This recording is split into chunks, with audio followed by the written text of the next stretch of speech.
Oh, you don't, let's. Thank you, Mr. Rosato, and we apologize for the delay. Thank you, everyone, for joining us. Before we actually get started, I just want to welcome, we have Dr. Yanni here, who's also attending our meeting, along with Dr. Seinfeld. As you know, Dr. Yanni was appointed at our last board meeting and will be starting January 1st. I also want to welcome Darlene Dolan, who will be our new district clerk, who we will be appointing tonight, so welcome. And maybe we should start and stand for the Pledge of Allegiance. Please rise.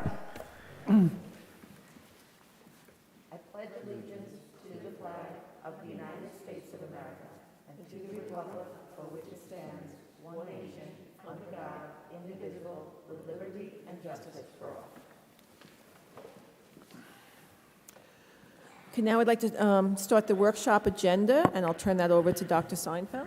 Thank you so much. So we have 4 topics on tonight's workshop agenda, and for the first topic, I'm going to turn the floor over to Dr. Mulhall, who will then introduce our committee co-chairs. Okay, thank you for the opportunity for us to tell you a little bit about our Inclusion, Diversity, and Equity Action Committee tonight. If you could just take a moment and think about a time when you felt like maybe you didn't belong. Imagine what that felt like or the implications of that. That feeling is a feeling we don't want any student or family to ever feel in any of our schools. Our district mission is to provide the best possible educational opportunities for every member of the community. And so it's with great pride I introduce Ms. Rebecca Manuzzo and Dr. Valerie Vacchio to tell you more about the work of this important committee. Thank you, and I'd also like to just remind the Board of Education that you do have an outline of this overview in your packet. Thank you, Dr. Vacchio, Ms. Manuzzo. Okay, so thank you, Dr. Seinfeld, Dr. Mulhall, Mrs. Kowalski, and members of the Board of Education. Ms. Manuzzo and I are honored and humbled to be serving as the co-chairs of the Inclusion, Diversity, and Equity Action Committee. It is a privilege to have the opportunity to lead a committee of passionate, enthusiastic, and dedicated members from our learning community, with representation from the Board of Education, our Oyster Bay High School students, teachers, administrators, parents, and community members. This evening, we would like to share short and long-term goals, as well as an update on our progress thus far. Just to start with some of the short-term goals, early on we identified the need to develop a common vocabulary and language to discuss these issues of inclusion, diversity, and equity, just so that we would have a shared understanding of terms and concepts related to these topics. As an example, we would want to make sure, of course, that we would clarify the difference between equity and equality, or the difference between race, culture, and ethnicity. Another short-term goal within the committee, we're taking the first steps toward building trust, creating a safe space to have courageous conversations about these highly sensitive topics. We're taking the time to listen to one another, to learn about everyone's perspectives and experiences, as well as their reasons for serving on the committee. And as we learn more about the perspectives of our members, we're able to identify some opportunities where we can grow as a district. We've also begun the work of investigating various professional development opportunities for faculty and staff, with the goal of expanding these resources and knowledge to other members of our learning community. I'll turn it back to you. It is our hope that these short-term goals will contribute to our work toward achieving long-term goals as well. Through this work, we hope to create classroom environments where all students feel safe and supported with a strong sense of belonging. With the understanding that a diverse faculty and staff bring a varied perspective and a set of experiences that are valuable to all students, we have developed the long-term goal of working with a variety of colleges and universities to encourage diverse candidates to apply for positions within our district. To develop a climate of awareness and respect that supports all students, we have articulated the goal of designing a K-12 curriculum that is culturally proficient and explicitly teaches perspective-taking and understanding of diverse experiences in a developmentally appropriate way. So we're off to a great start so far. We've held 2 meetings with our third scheduled for later this month. We're currently in the process of learning more about our committee members and their perspectives and gaining a greater understanding of their ideas for ways in which we can grow as a district. We are crafting a mission statement for the committee, outlining priorities and investigating and sharing helpful resources. We are excited to have hit the ground running with a wonderful team of committed individuals who we know are eager to embark upon this journey with us. And we would like to thank all of our committee members for participating. And we'd also like to thank the board and our administration for giving us the opportunity to do this important work and share with you some updates this evening. Thank you. Ms. Kowalski, would the board would any members of the Board of Education like to make any comments or ask any questions at this time? Yes, I want to thank you very much. And I was able to join one of the meetings, and we actually think it's a very important topic for our board. And we would like that every board member attends at least one meeting to get some more insight on diversity and inclusion. I think the work that you're doing is fabulous, and the team is very diverse. So I know Ms. Santos has also attended the meeting, the last meeting, and hopefully the next meeting, I don't know when that's scheduled, I'd like another board member to attend so we all have some insight into what they're doing in this important work. As this committee, I think it's really important that the whole board is aware of this work, but there is some work that does take place from one meeting to the other, so the consistency of membership is also very important. So maybe we could talk about the best way to do both, of having everybody learn about it, but still have consistency on the committee. Yeah, I was speaking to Ms. Santos prior to when she joined, and I shared what went on during my time on the committee. And, she ran with some of that information and joined at that point. So I think it did work, unless you think it's not working. Yeah, and actually, Mr. McAvoy joined that meeting with me as well. And I really thought, and I think both of our impression was incredible what the students shared with us. And I believe there's 2 students on the committee. It'd be nice even to get a 3rd student, right? There are 4 students. Oh, there are 4 students. So the day I attended, I think there was 2 that spoke, maybe.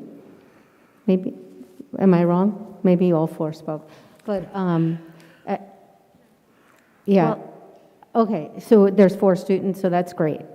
And I thought it was incredible, the 2 students that stood out to me during that meeting, what they shared with us. And my takeaway, I have a lot of takeaways from that meeting, and I do think it's important that all board members attend, because I think as we discuss things in these board meetings, it's very good to have the perspective of this particular committee in mind. Right, and actually hearing it directly from the students and the people involved, I think is so important. I would wonder, part of what Ms. Manuzzo and Dr. Vacchio were sharing is the importance of creating trust on that committee. And I think there's also about building knowledge base, same way you have the policy committee and people get really good, some people bring their expertise, but whether it's safety or any committee that we have, I think with this one, the fact that we're trying to build trust is really important, and it's difficult to do that when there's new people every time. But I wonder if we could find a way to help more people hear the voices by including students when we do some of our reports to the board, and maybe scheduling them more frequently throughout the year. Would that be a... That might work as well, because I really do think it's important, after attending that first meeting, that everybody on the board actually hears what people have to say on the committee. And I really applaud the committee chairs and what Dr. Mulhall just said, because when you hear from the students directly and their experiences that we may not be fully aware of, it really affects us as adults in how we do the work that we do. So thank you. Thank you. Next, under the workshop agenda, there is a revised PowerPoint. It was uploaded, and there's also a hard copy at your place, so thank you. It has many more slides than what the copy that we had in the packet, and we do make sure you have the correct copy. So it is an honor to introduce Dr. Marisa Bell, our supervisor of our World Languages and English as a New Language department. While she oversees both ends of that department, tonight's focus is specifically on the current state and some considerations for the future of our World Languages department. Thank you, Dr. Bell. All right. Hi, everybody. Is that audible enough? I'm one of those teachers who roams around the room, and social distancing is really going to kill me tonight that I'm standing over here and my presentation's over there. I'm going to breathe through that. But I'm very glad to be here to be able to give you an update on where we are in the Department of World Languages. For those of you that may recall, for many years we were the Department of Languages other than English, but we updated that last year to align with some shifts in the state of New York, Department of Education, and so we are now the Department of World Languages. So just make sure I'm in good shape here. Perfect. We also updated our mission statement, and so just as a reminder, this is what we start every single department meeting with in most of our conversations and professional development, that the mission of our work here is to help our students prepare to communicate effectively in a new language and demonstrate the cultural competency necessary to interact with people who are different from them. And as we saw from events over the summer, that second skill is just as important as the ability to speak in another language. So that's the two primary goals, and that's aligned also with the primary goals and standards of New York State. And tonight I thought we would communicate and talk a little bit about the overall shifts in New York State for the field. Also, how we've been adjusting here on the field in the department. Also, we'll take time to take a look at some data, review some data, and some areas and opportunities for growth for us in the future. I thought I would give a quick update on the status of the Mandarin Chinese program that was added last year. And then we wanted to talk a little bit about foreign language in the elementary schools, and the acronym for that is FLES. So you'll hear me shorten down to FLES pretty often. So just as a review from some changes in the field of world languages. So in New York State, there is a comprehensive review of world language education. And one of the things that they've done is change and update to world languages. There's a process for aligning New York State standards to the national standards for the field. And that has been proposed in front of the Board of Regents and will soon be adopted, and we're looking at about a 2 or 3 year trajectory for changes in standards that we'll start to see kind of rolled out over the next few years. There is an adoption to what we call the modes of communication, and where we will see shifts is when, if you think back to the time when you were a student, you probably learned about speaking, listening, reading, and writing in a new language, and that will be changed to interpretive, interpersonal, and I'm missing one of the I's. Interpretive, interpersonal, I'm going to skip it. But what it is essentially the interpretive one is instead of just listening or reading in isolation, the idea that those two happen together. So you may listen to something and read something, and then the third, I got it, presentational. And then you may present in speaking or in writing on the information that you've learned. So we'll be aligning New York State to that. So as we kind of start to develop curriculum, we'll be talking more about the 3 modes of communication, and we will also be aligning to the ACTFL levels of proficiency. And we'll talk a little bit about those levels in a moment because they are kind of important as we do program development. And then there's New York State topics you might have thought of in the past as like house and home or travel, and those are going to be kind of moving into overarching themes like social justice, identity and self, global issues. So there's going to be a shift in that area.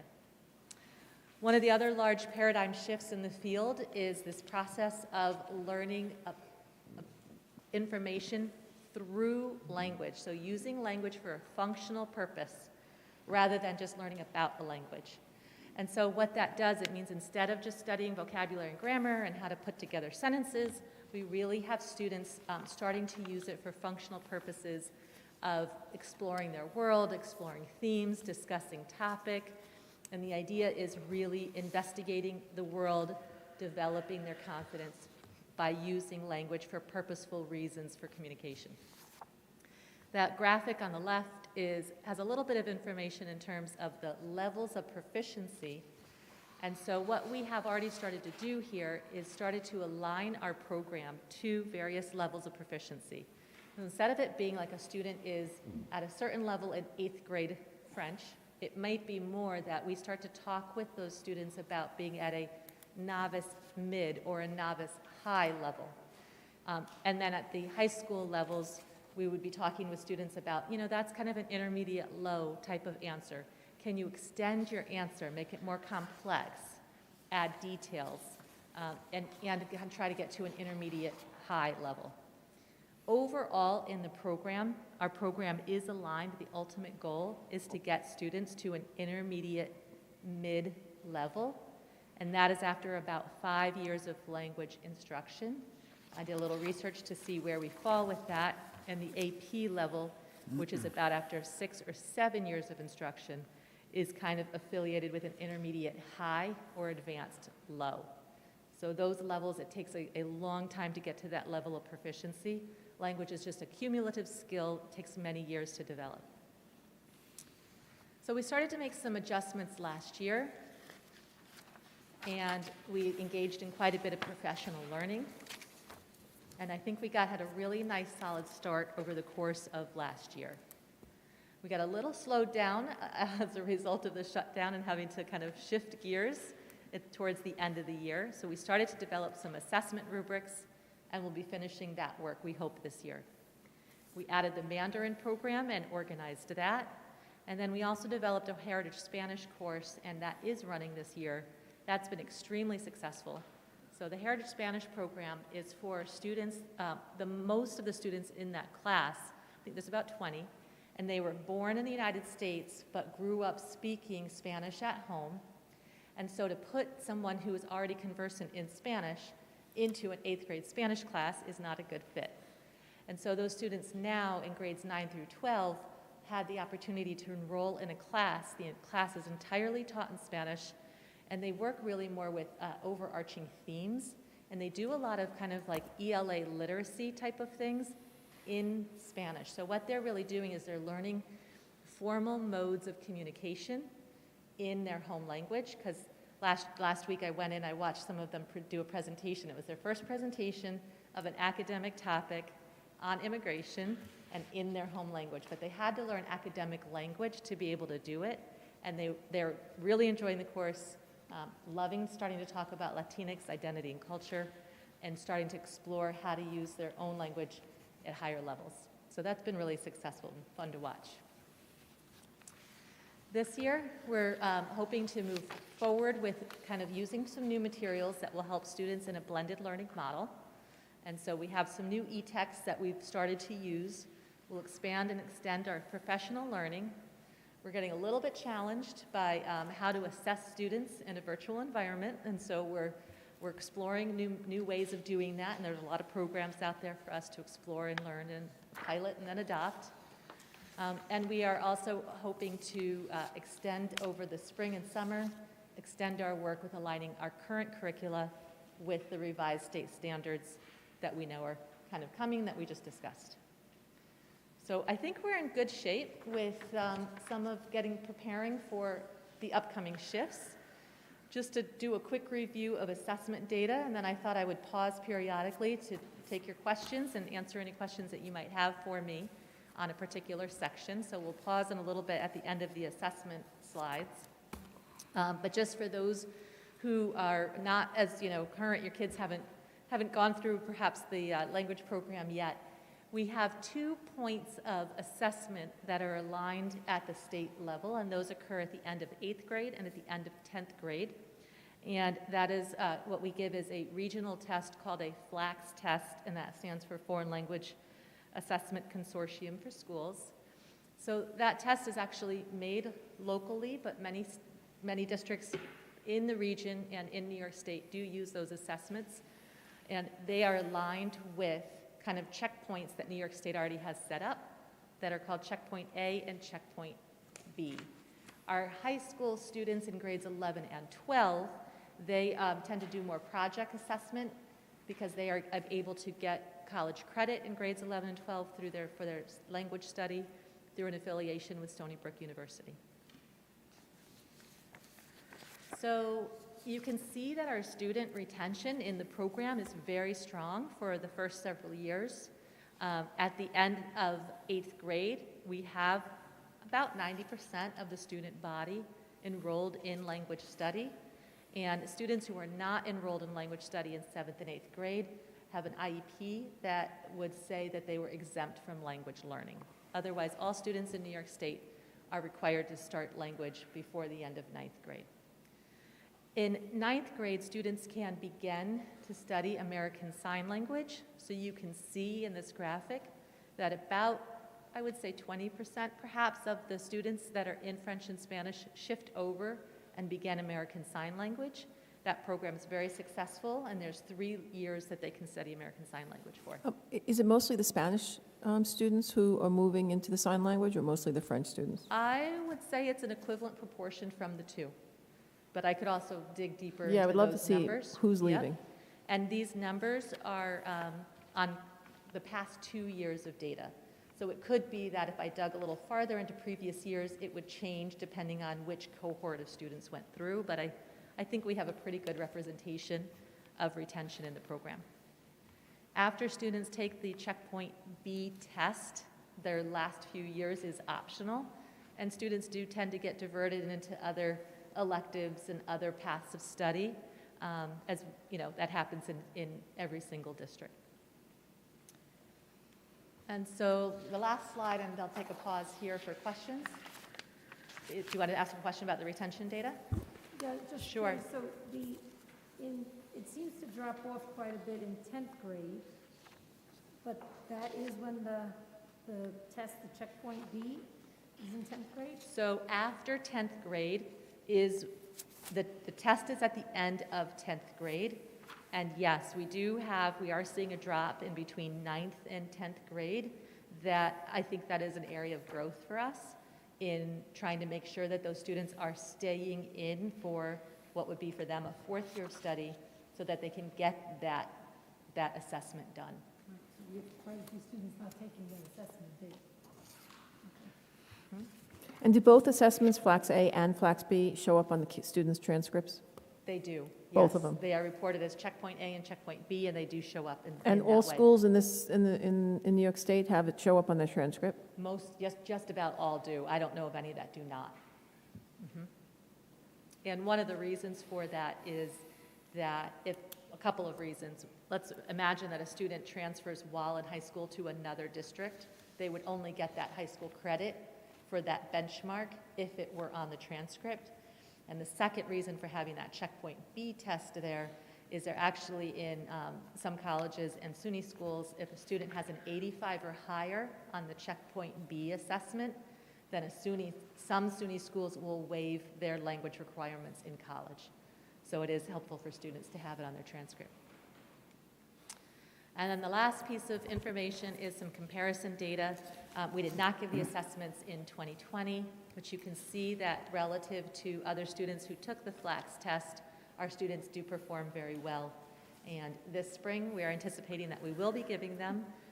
We haven't heard anything definitive yet on that, but we are anticipating and preparing students as if they were to take the test in the spring.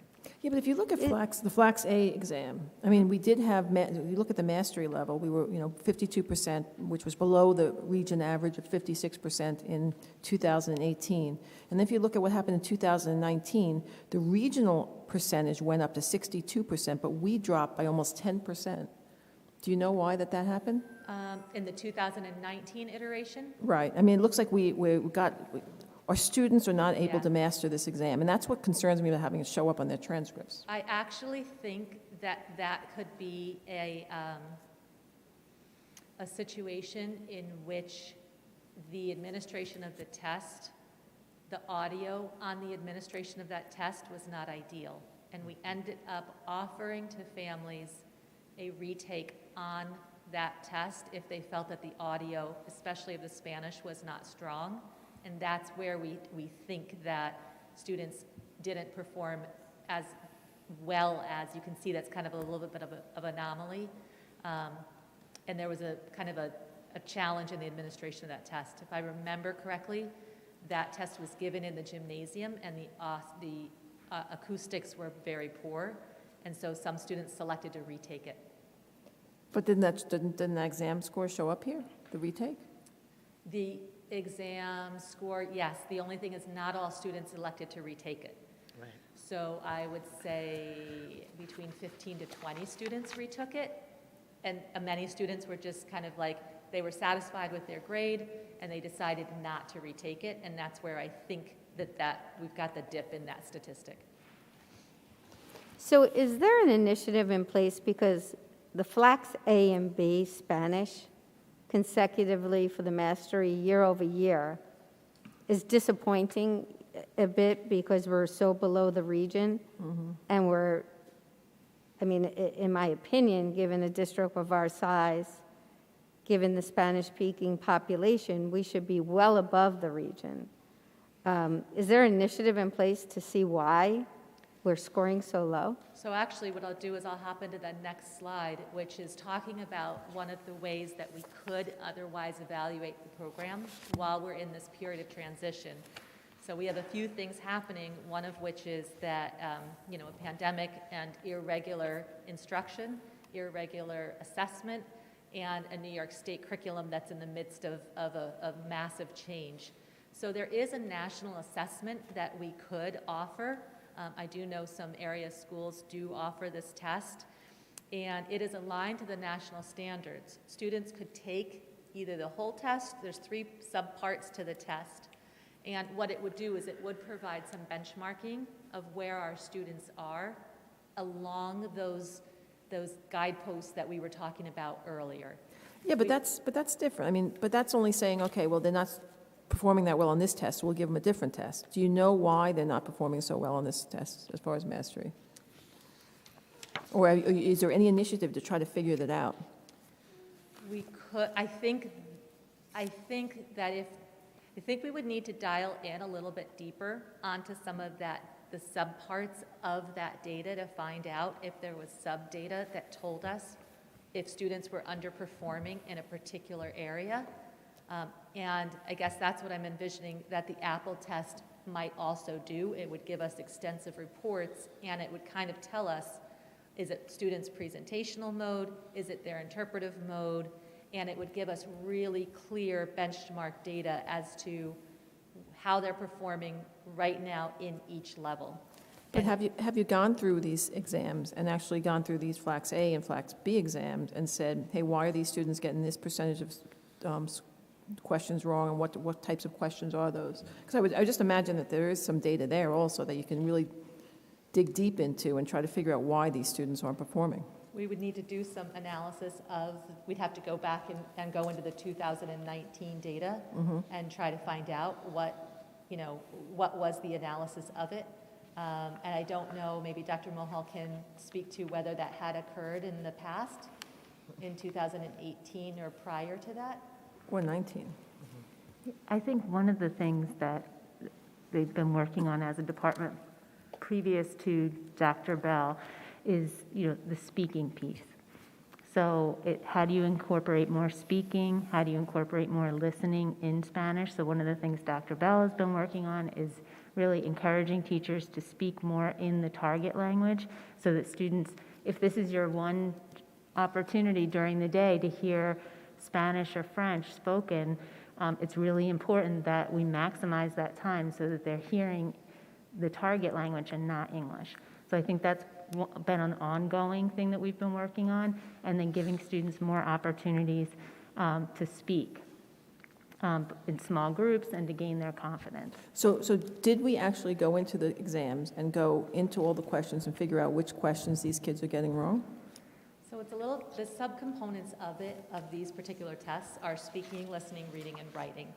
And we could get really clear information on the listening and the reading because it's multiple choice and it's either correct or it's not correct.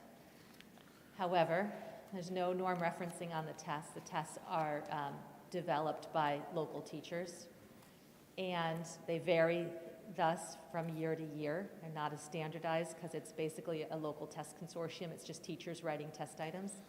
And the speaking portion and the writing portion are graded by the teachers. So I guess we certainly could go through and pull those test records, but I believe we probably still have from 2019 and look at the sub-scores. I'm not sure that data analysis will give us the information that we might want. Whereas if we were to have, that's what's nice about the Apple is that someone else is scoring it, and it's really objective, clear information about what the program and the strengths and weaknesses of the program are right now. Right, I just So- think unless you look at it, you may not know, but you might. And if this was me and I saw these tests, I would want to know why my students are performing lower than the region in mastery, and what's with this test that they can't answer these questions correctly. I mean, that would be the first place I would start, but rather than saying, well, we'll just wait until next year and see how this test goes. So does the grading teacher you mentioned, Yep. do they make comments and write comments down?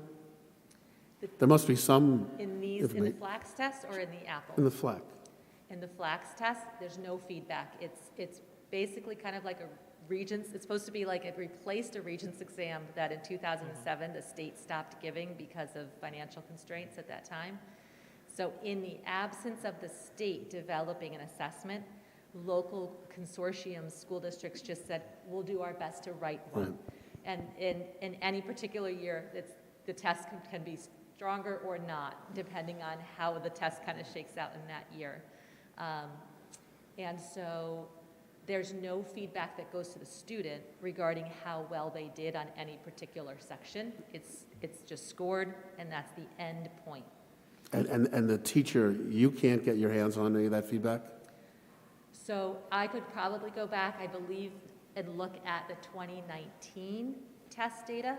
If the 2018, is it a scanned in? Is there a scanned in bank of multiple choice items? We would have to go back and look at that. We'd have to go back and take a look. I mean, I think one of the other issues with this particular exam is every other exam we give, either through advanced placement or through the state, it goes through the data warehouse, and then we get a breakdown of very discrete data. This doesn't, they won't send the data to the data warehouse, so we don't get any of the kinds of breakdowns that we would get in every other exam that we give. So if we wanted to consider something like this assessment, it would give us the kind of information that we get from all of the other exams that becomes very actionable for us in a way that we don't get it right now. We could wait, perhaps what the state comes up with in the future will help us do that, but this would be a way for us to benchmark with a larger group, because this is the region is just whichever schools in the state give it, and it would give us a lot more specific information.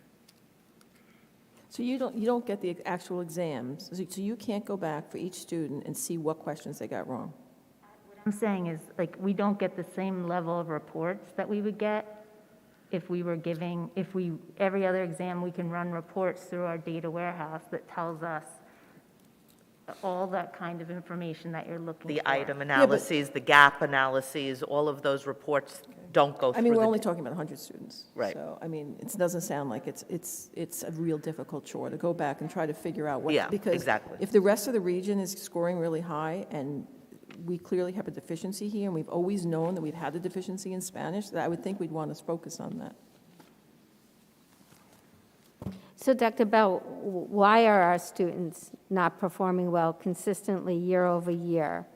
When we have such a large Spanish population, French seems to be much better. Like what would be the reason that the students are performing so poorly? So it could be a really wide number of things.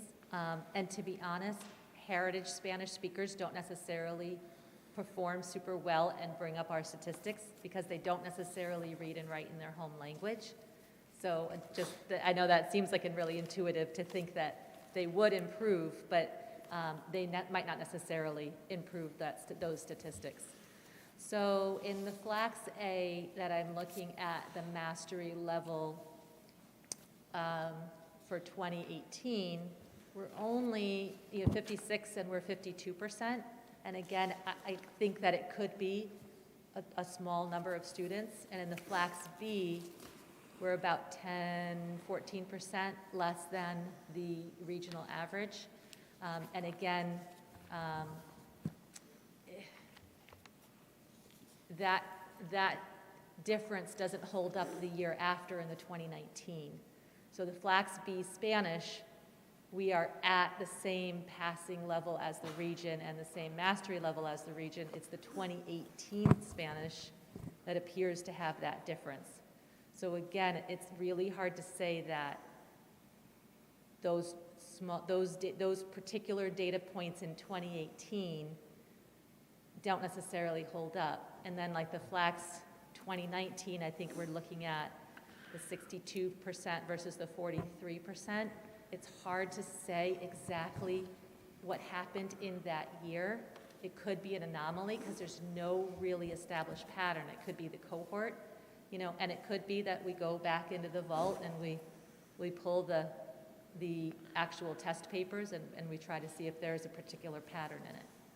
It could be that the audio in 2019 was not very good and students selected to not retake it. There's nothing, I can tell you this, there's nothing in the program that I've seen in the last year and a half that makes me walk in and say, aha, that's something that we really need to work on and address. There's no large elephant in the room that I can look at and be like, okay, that's something that if we could just fix this one thing, we would blow statistics out of the water, if that's of any assistance. Dr. Bell, have Yes. any of our students participated in any of the various language honors events last year or this year? They do, actually. We had students that participated in a few local events through an organization, NISAULA, which is a local organization here. And one of our teachers here is affiliated closely with that, and some students got awards through that. I'm sorry, what's the organization? That one is NISAULA, NYSAWLA. Yep, and students did well on that. And I believe we had a number of students inducted into the World Language Honor Society last year, and they did really well with that program. They run a very nice tutoring program where the older students really do a really nice job of helping and tutoring the younger students.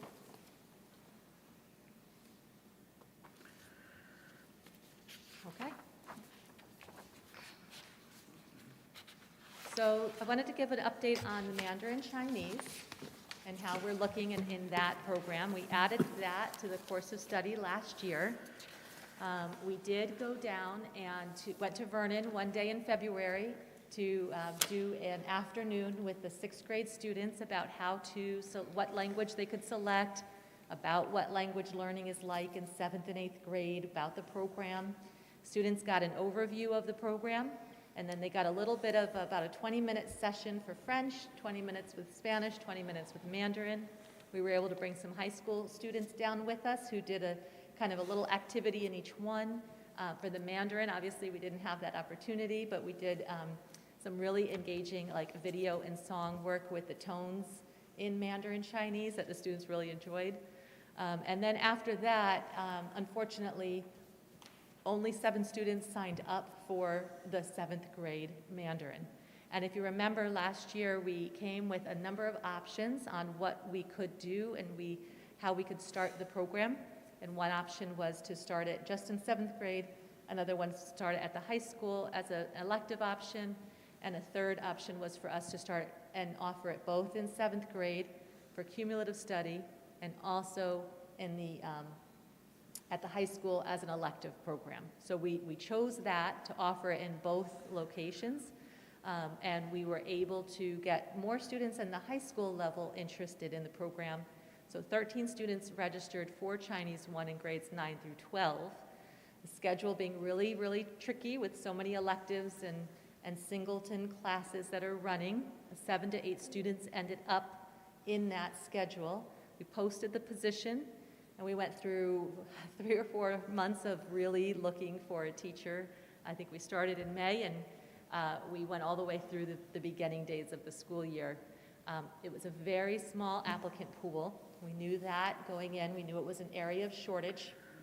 That was one of the reasons that you all decided to try to offer both levels so that we could attract a teacher with a .4 position as opposed to just the .2. Despite that, once the applicants heard it was .4, many of them withdrew because they had really were looking for something that would move into a full-time position. Most applicants were able to find full-time positions in other districts. And so what we ended up doing was interviewing, getting people to do sample lessons, and then actually hiring and even confirming some people to the position who then reconsidered and then resigned from the position in, I think, end of July, another one in August. We found a retired teacher at the last minute who was interested, and then she withdrew, I think, in the very last days of August once she realized the challenges of a blended learning and how much she would need to learn and change to get a new program running. So we ended up really without a highly qualified teacher. And so at the end of the day, we were unable to run the class this year. And I guess we would like a little guidance from you on what you would recommend as next steps for us and like to see us do. We would be anticipating reposting and trying to hire again in hopes that it's a different climate and a different hiring time, and perhaps there is a different field of candidates that would be interested in joining us this summer.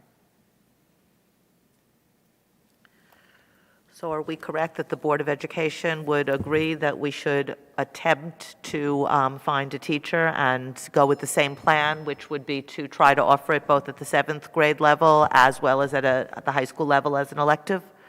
Any concerns? Yeah, I'm actually surprised we didn't continue to keep looking. I mean, that this wasn't ongoing now, because if it's hard to find, you'd think that you'd... Well, that's why we want to start it as soon as possible. For September, we would not have started much sooner than now. That's why one of the reasons we wanted to bring it back to you now. Okay.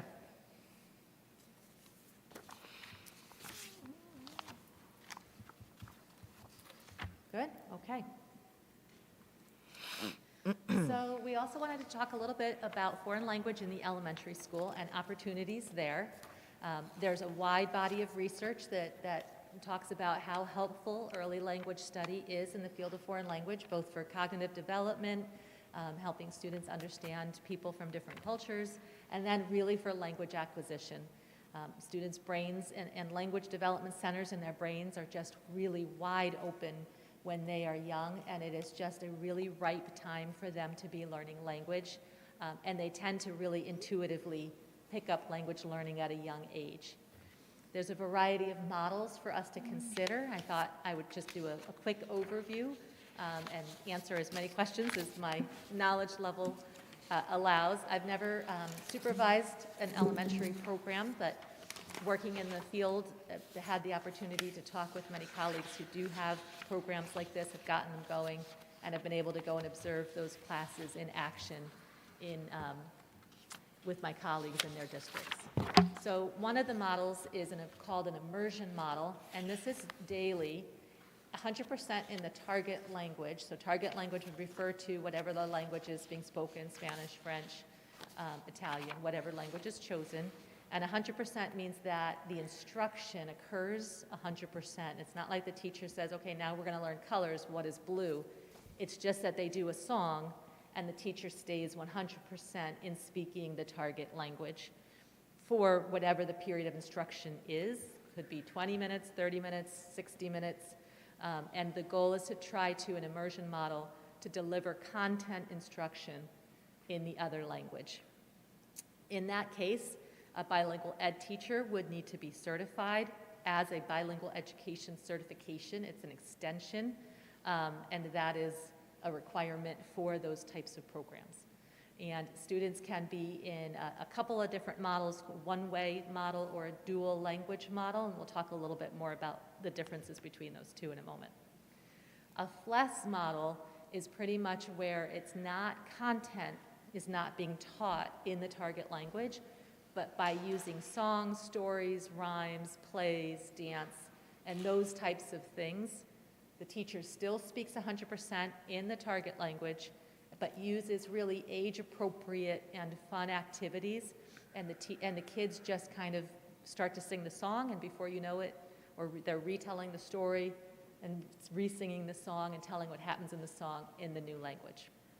The certification for that for the teacher is an N6 extension, and a type of section of time could be 20 to 30 minutes, you know, anywhere between once a week to every day, and generally the world language teacher would come in and do a push-in instruction. And then the third type of model is called a flex model, and that basically exposes students to a variety of different languages. So in an immersion model, and it says here that that's the best model for language acquisition, and that means if we really wanted students to graduate who were bilingual speakers and could toggle back and forth and do full presentations in a completely different language, that is what the bilingual model is intending to do. In a one-way model, students, all the kindergartners, learn the new language for a period of time. And it's just, all the kids can be English speakers, Spanish speakers, Chinese speakers, it doesn't matter. They're all mixed in, they all get the language. A dual language or a two-way model is when you are combining your ENL students with kindergarten and they're together all day. And sometimes half of the day is taught in the language of the ENL students, and the other half of the day it's taught in English. And so all students are just kind of getting half of their instruction in each language.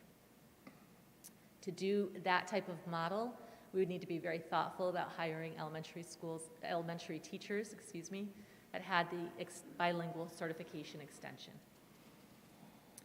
A couple other models I threw in here for you, the idea of building up and adding world language instruction in a FLES model, starting in kindergarten and then going to first, second, third, fourth grade.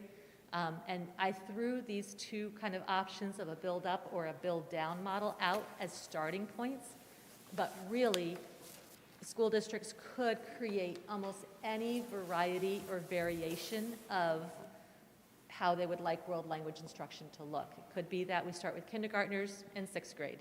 It could be that it's 20 minutes a day, every other day. It could be a minute every day. It really is, there's a lot of variety in FLES programs, and we can kind of talk more about the options for that. In looking at some of the local districts, I had a little bit of information that went back and was dated to 2015. So 1% of Nassau County districts in 2015 had an immersion model of world language study. 27% of Nassau County districts had a FLES model, and 14% of school districts in Suffolk County had a FLES model program of some sort.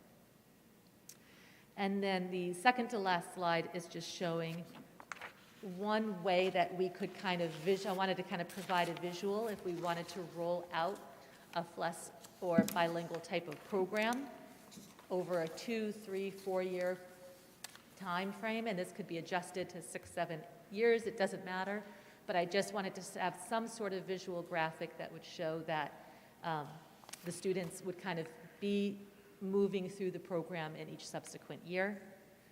And then the very last slide is that there are just a ton of considerations and questions for any school districts that is considering a world language program in the elementary school. So I thought I would put a few of the challenging questions in front of you for your consideration and thought, and happy to answer any questions or get some guidance from you on what direction to go in next.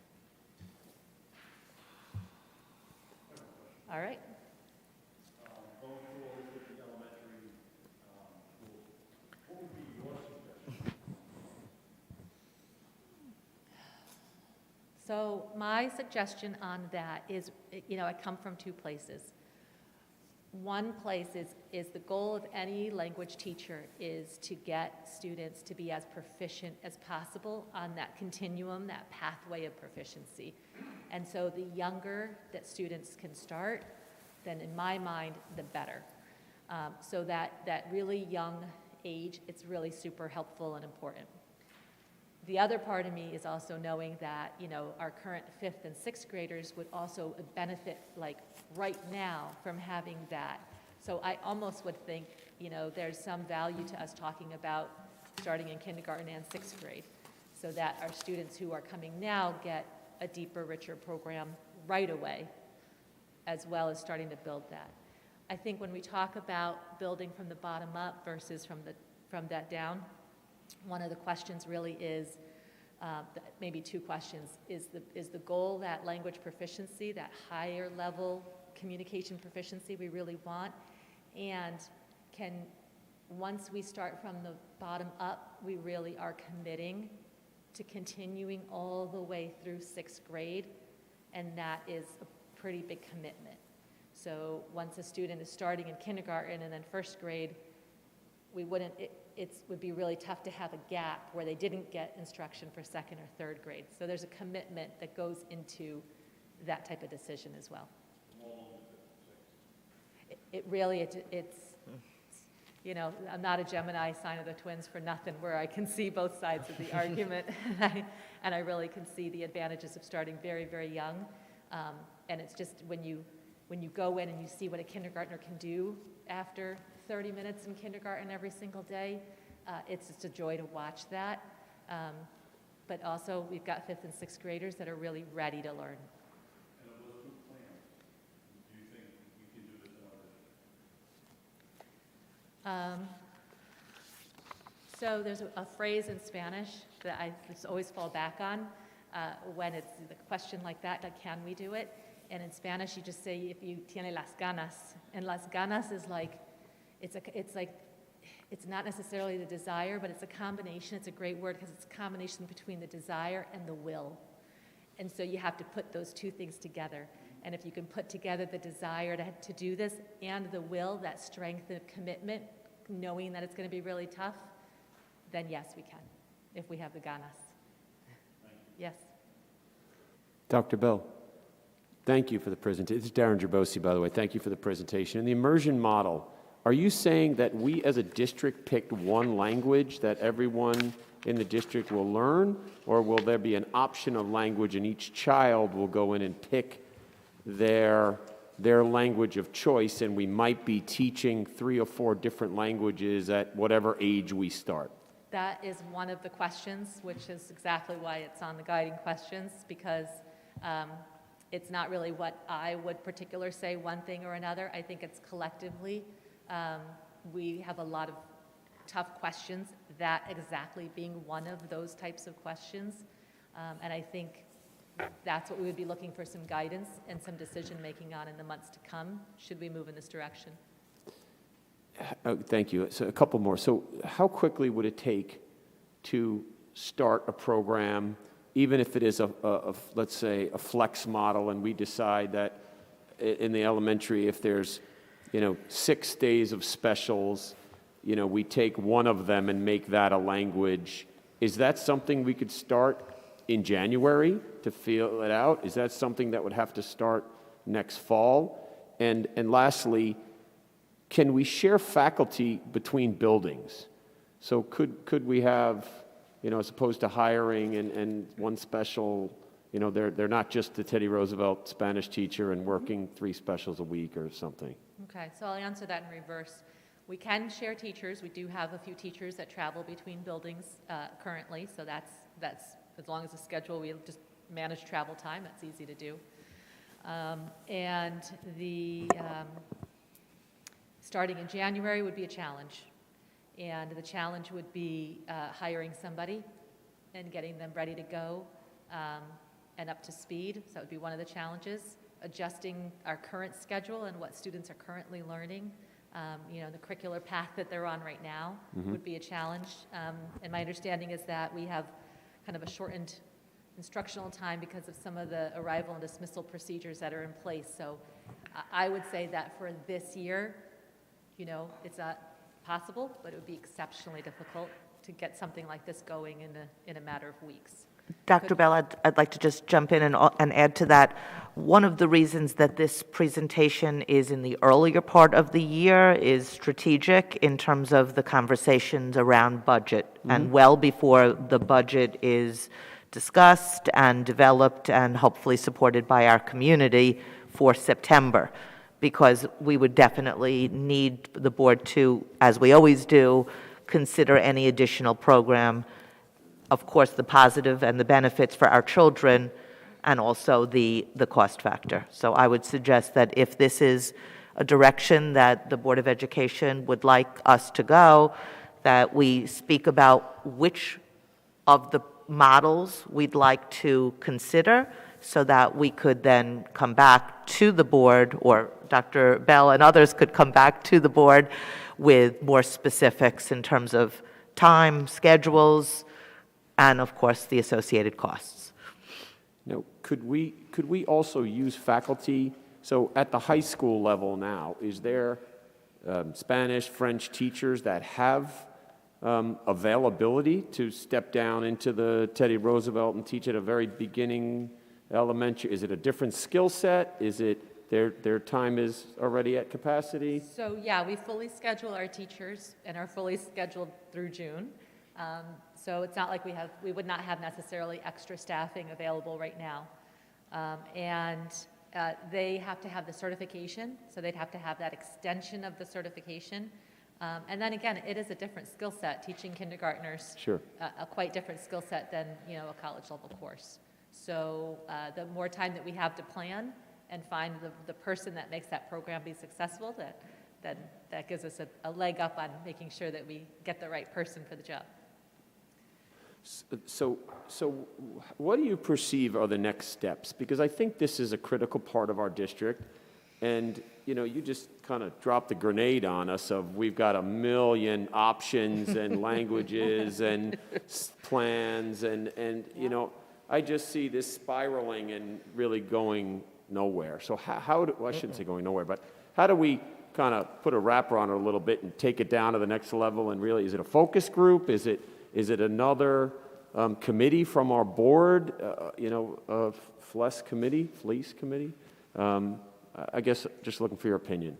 I've seen when districts have implemented a FLES program, it has been and I've actually run long-term large committees in the past on exactly how to answer these guiding questions, and then developing a proposal to bring back and propose a more concrete. There's a lot of things to look into in addition to answering some of the questions that you brought up yourself and are here. There are a lot of, there's not only the whole what type of structure does the program have overall, but what are the nuts and bolts? How does it actually going to fit and work? I think if we could get a little bit of guidance in terms of what you'd like us to do for next steps, and also of the models here or a different model. Would we like to talk about an immersion model? Would we like to focus on a FLES model? What seems more realistic and would meet the goals of the district? Well, maybe I could boil it to a couple of questions that might be helpful. Sure. Is the board interested in Dr. Bell and others doing a deeper study in order to bring some type of world language program to our elementary school or schools for the 21-22 school year? I think the answer to that is yes, right? Yes. Are there thoughts about the build up versus the build down, the feedback based on your knowledge of the community, based on your own children's experiences? Because the immersion model is not one that I think is a realistic option for us in terms of staffing, in terms of the availability of staff out there and what that would look like. So to me, it seems that if we could focus and help Dr. Bell focus her next steps with others around those two thoughts, the model, the build up or the build down, I think that might be really helpful so that next so that further study and then further reports back could move forward. I would like to see a report on both, Both? and the cost associated with both. Because I don't think, like, we know enough at this point about the differences of the two to make an informed decision. At least I don't feel I could. Dr. Seinfeld, how fast can that be done? It would have to be done relatively quickly because Budget season's right especially, around the corner, so like what Ms. Santos was just saying, if we can get a study done kind of quickly, we can move forward and maybe make a decision on a build up or build down. so and the is that cost. the whole board would like to have more data related to what the build up versus the build down model would look like? I'm fine with that, yes. Okay. Yes. Yes, but I'm not sure, I think somewhere of a hybrid in the two as well, because I'm not sure, Okay, yep. yeah, I'm not sure just K in 1 or 5 and 6. I would like to see across the board K through 6 or maybe a bigger buildup, maybe a K through 4 or some, you know, what would it be per grade? You know, and then we can pick and choose how many grades and then logistically what makes sense, go up, down, or everyone starts. I think the more info the better. And is there any interest in more study of the flex model? And just to refresh everybody's memories, if I'm correct, Dr. Bell, that would be where it's not choosing a language, but it's more an introduction to various languages at a younger grade to help students pick which language they will want to study through their years. Is that That's fair? correct. Yep. Well, couldn't we do the flex version in the K and first grades? Yes, exactly. And then pick a language for the rest of the years, so they're introduced to some of these, but then they have to pick earlier on? So don't rule out, Often what districts will do is they'll run a less program for the younger grades, and then before transition, they would run a flex program to introduce students to a new language, such as if we ran Spanish, for example, a lot of districts will do this. They'll run Spanish as the program for K through 5, and then in 6th grade, students would take a half year of French and a half year of whatever the third language might be, so that then they've had kind of an experience with all of the languages. A wide variety of models like that. and of course, part of this would need to be looking at, there's only so many minutes in the instructional day, and when you add something, what would have to be adjusted? I think a flex model at all grades, K through 6, to start the first year. And even if it's month 1 and 2 of the semester is one language, months 3 and 4 is the next, and whatever time period, whether it's an hour a week, an hour a day, and then let all children decide maybe after a year or two, kind of then pick and choose a language where they focus. And maybe the younger ones need a little more time to decide. I don't know. I think there's just so many options that we have right now.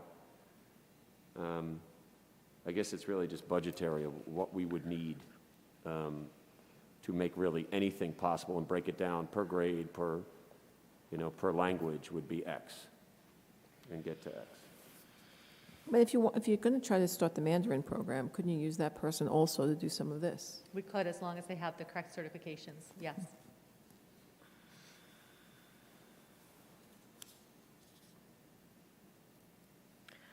All right, so I think that we have enough direction to at least do additional study and bring more information back to the Board of Education. I'd like to thank Dr. Bell for her presentation and Thank you. answering Yes, all these thank you very questions. much. Thank you.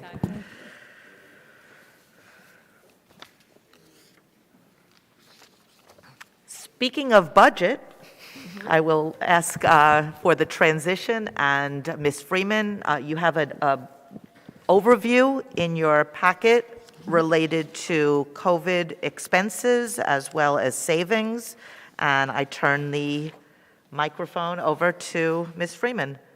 And I'd like to thank our presenters, and you're welcome to stay, but you're also welcome to step out if you'd like. So thank you, Ms. Manuzzo, Dr. Vacchio, Dr. Bell.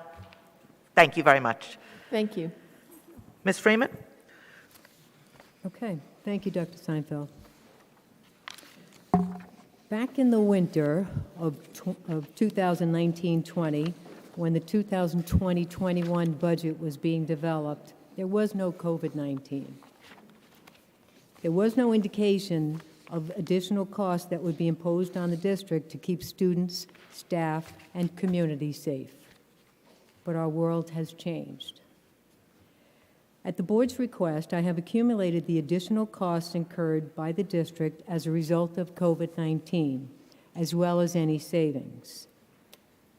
I would like to first thank Ryan Butler, Linda Ninesling, and district administrators for their valuable assistance.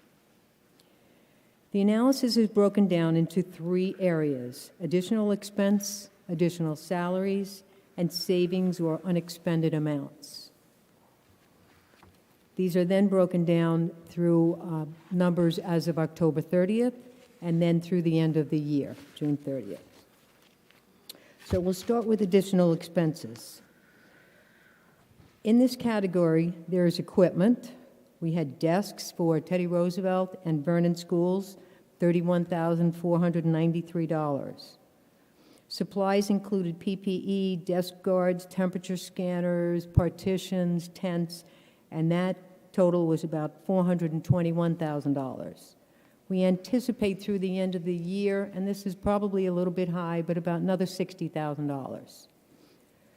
Software, and that's our cleared for work, that questionnaire that everyone takes every day, was $19,000, a little over that. So our total supplies throughout the end of the year is $531,890. And again, that's with estimates of costs going through the end of the year.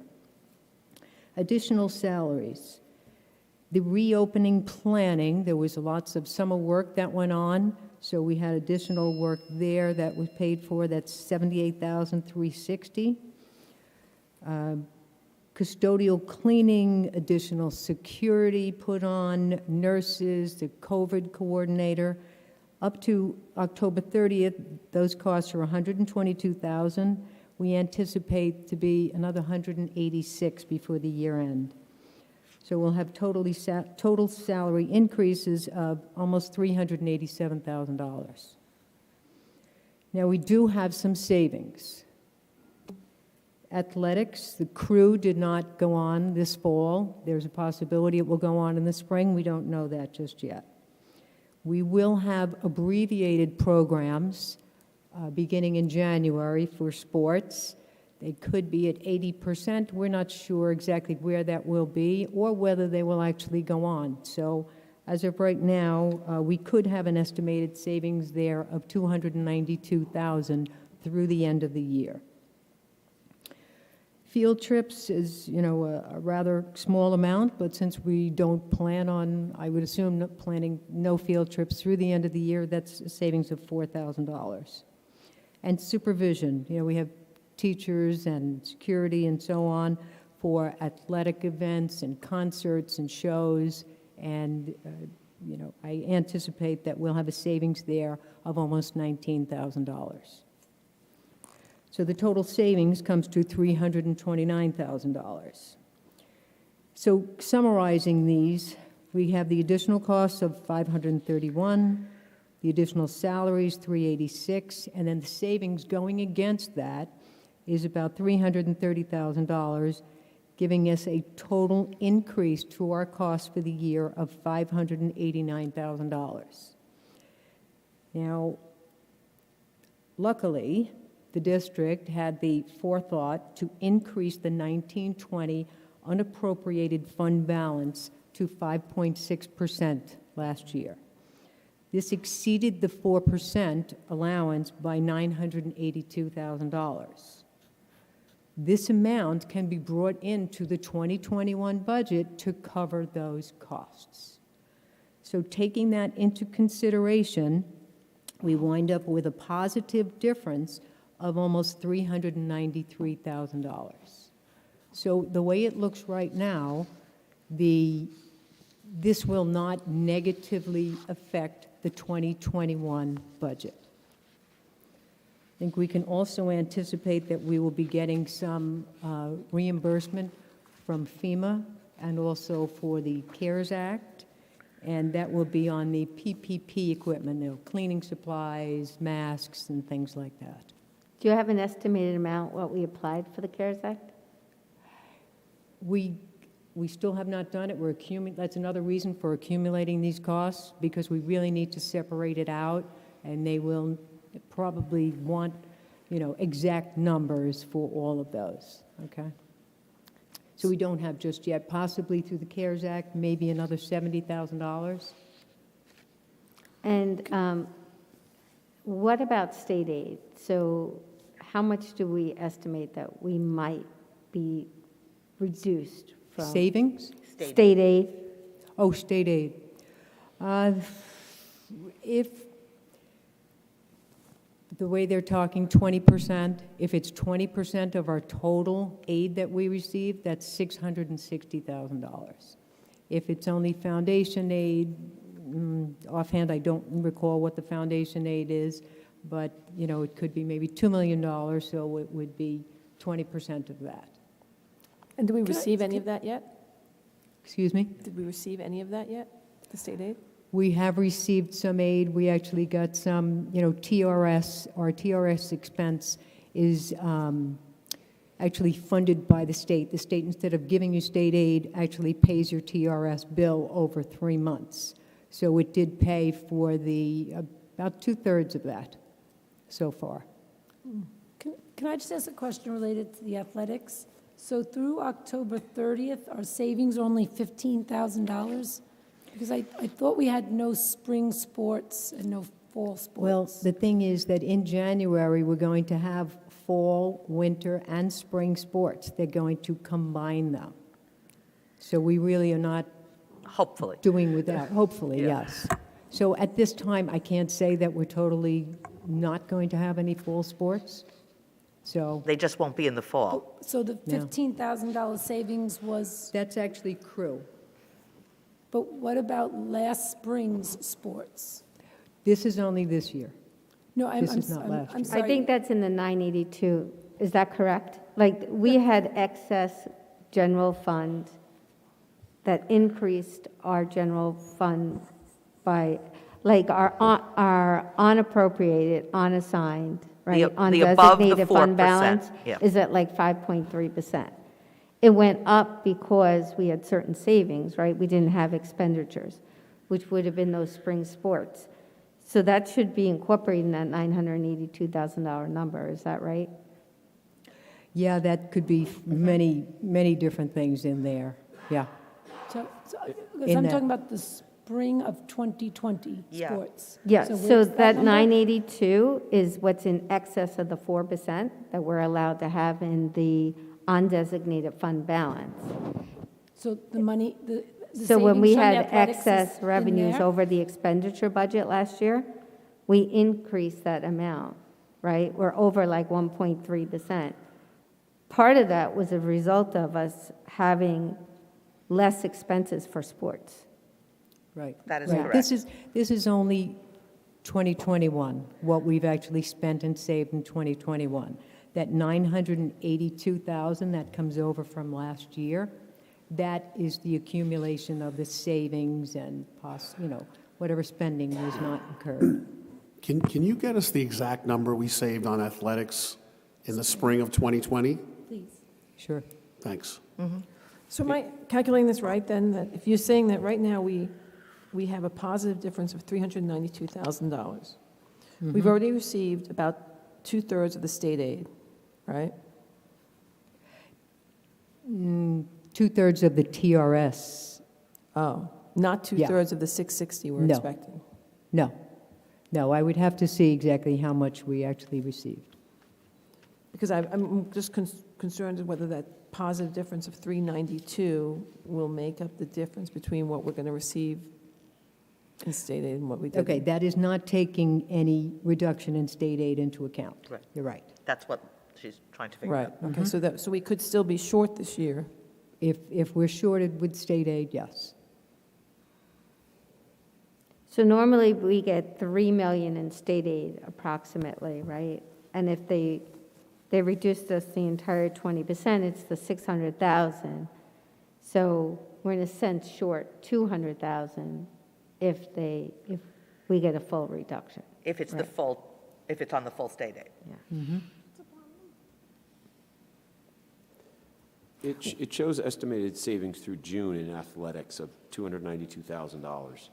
Is that assuming, is that just the condensed version of all 3 seasons? We're not spending full boat, or is that assuming, I'm not sure how we're projecting that savings. Yeah, just let me take a look. So Right. as I guess coaches getting a full salary if the fall season is only 1 month long as opposed to 3 months long, or? Right, so I believe what I did here is that I reduced the coaching down to about 80%. Okay. Prorated. Some of them were, some are a little bit less. some are- Busing Yeah, and- yeah, because it will be a shortened season, so that's what we're anticipating.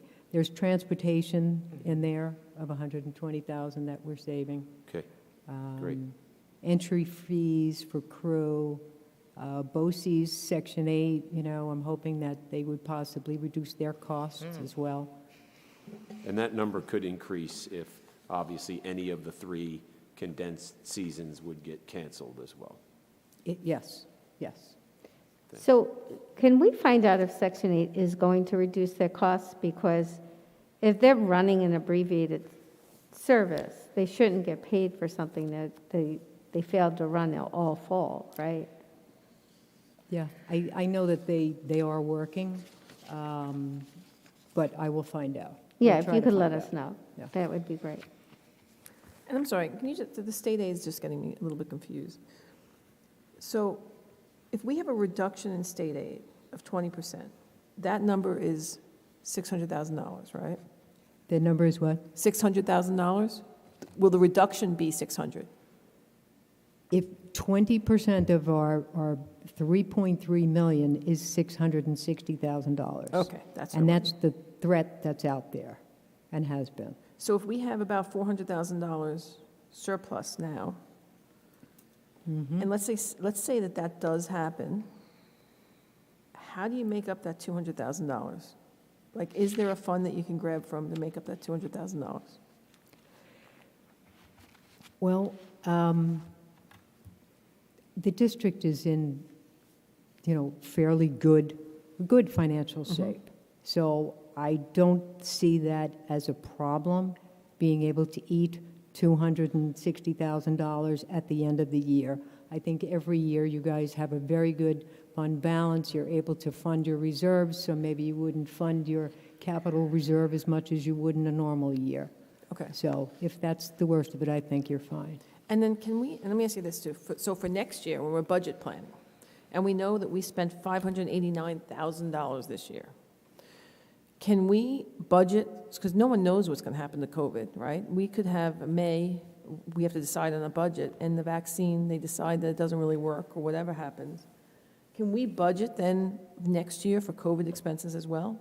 Are we allowed to do that? I would put in some, yes, mostly for PPE. We've got the desks now, you've got the equipment. So we've got the software. We would certainly look at anything that would be an ongoing expense, yeah. So the testing is the big unknown, right? And that's the expensive part. We still don't have a definitive answer if our local healthcare providers are going to assist us with the testing, should we be in a zone where we're required to test, right? So that 60,000 doesn't include testing, right? That's just typical PPE and shields, et cetera, right? Because we don't know if we'll be required to test, right? So you're saying the testing in case we went into like a yellow zone? Is that what you mean? Yes. Yeah. We're hoping that we're hoping that it won't happen, certainly in the first Yeah. place. Our numbers are good. And we're looking into all kinds of possibilities. Yep. To hire someone, it would actually go through the insurance of the individual who is being tested, and I'm hoping that would cover most of the cost. It would just be anyone who wasn't covered by it or didn't have a Social Yes. Security number is one of them that we're looking into right now. So that looks very promising, that it wouldn't be a cost to the district. So even if we have to test 20% of the students, you think that even though they don't have any symptoms or anything like that, we're just doing a general testing, their insurance will cover it? Yeah, and one of the options is going to your own healthcare provider. Another is using the kits that would be available at no cost, we have been told by the State Department of okay. Health, so, Yeah, it is unusual because you're required to sample. right. So they I'm put you in an unusual position, you Exactly. know. Okay. Well, thank you, Kate, that was really great. Thank you very much, Ms. Freeman. Lastly, under the workshop agenda, and I did speak to Dr. Yanni before putting this on the agenda, since this would affect his calendar as well as yours, this is the time of year that people often start thinking about summer vacations, and I'm not sure what this summer may look like, but we figured we should at least, for the sake, in case you would like to make any plans, look at Board of Education meetings in the summer. So the reorganizational meeting can either be held on July 6th or July 13th, both Tuesdays. And then the second meeting, I would suggest either be on August 3rd or August 10th.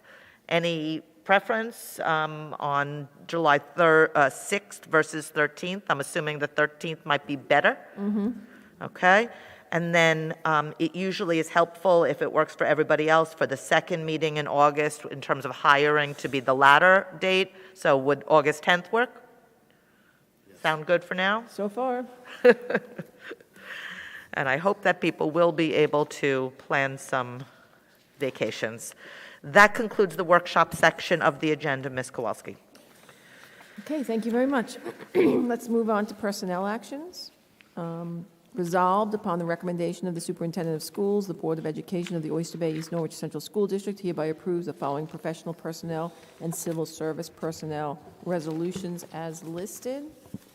And that goes to the top of page 4. Do I have a motion? So moved. Do I have a second? Second. Any discussion? Yes, going forward, can we look for things like winter intramural sports program? Can we have them listed here, like everybody else, instead of an attachment? On the agenda rather than Yeah. as the attachment? Yes, please, thanks. And the same with the extracurricular advisors, because I looked in the backup and I can't find either that or the intramural sports, anywhere in the backup. Sure, we could list them separately and list them out. I do have a couple of comments about the agenda. I'd like to take a moment to recognize and congratulate Kim Romeo, who's on the agenda for her tenure appointment. We're incredibly impressed with her work. I know that you probably saw in the Board of Education letter, and she knows that the tenure celebration will be held at the May 4th Board of Education meeting. But since she's on the schedule now, on the agenda now, I wanted to bring your attention to that recommendation, which I take incredibly as one of my most important jobs, is making a recommendation of tenure. And I'd also like to take a moment to, again, thank and recognize Miss Margaret Nolan, whose retirement is on the agenda, and also to recognize, as Ms. Kowalski did earlier, Ms. Darlene Dolan, who is here this evening in advance of her official appointment to learn about what it means to work here with you as at the Board of Education meeting. And I'd like to thank Mr. McAvoy and Mr. Cronin for their assistance in the interview process. Thank you, Ms. Kowalski. Yes, thank you. Ms. Kowalski, I have one more question. On 4 of the things tonight for home instruction, they're backdated to 10/7. Why are they backdated? Do you know? We've just received those recommendations for students who have special health needs, and they had to be dated back to when that service has been provided. Thank you. I have one question. Regarding the musical, so we have a director, a vocal director. What is that? Is it going to be virtual this year? Dr. Mulhall? Yes, they're exploring a couple of different options. I'm sure you saw the middle level review, so that was one way to do it. Another way is to have students perform and just instead of on the stage as they would, depending on, we have to see how many students can fit, and we're working through some of those details, but we would be filming more of a typical performance, so we're trying to work out some of those details, but those are the two options we're exploring.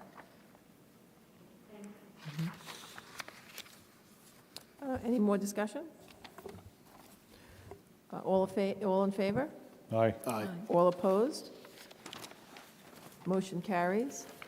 Resolved upon the recommendation of the Superintendent of Schools, the Board of Education of the Oyster Bay East Norwich Central School District hereby approves the following special services resolutions as listed. Do I have a motion? So move. Second? Second. Any discussion? All in favor? Aye. All opposed? New business. Resolved upon the recommendation of the Superintendent of Schools, the Board of Education of the Oyster Bay East Norwich Central School District hereby approves the following new business resolution as listed. Do I have a motion? So move. Second? Second. Any discussion? All in favor? Aye. Aye. All opposed? Motion carries. Okay, that's the end of our session. Do I have a motion to adjourn our meeting? So move. Thank you. Thank you. And thank you, everyone on the line, for attending.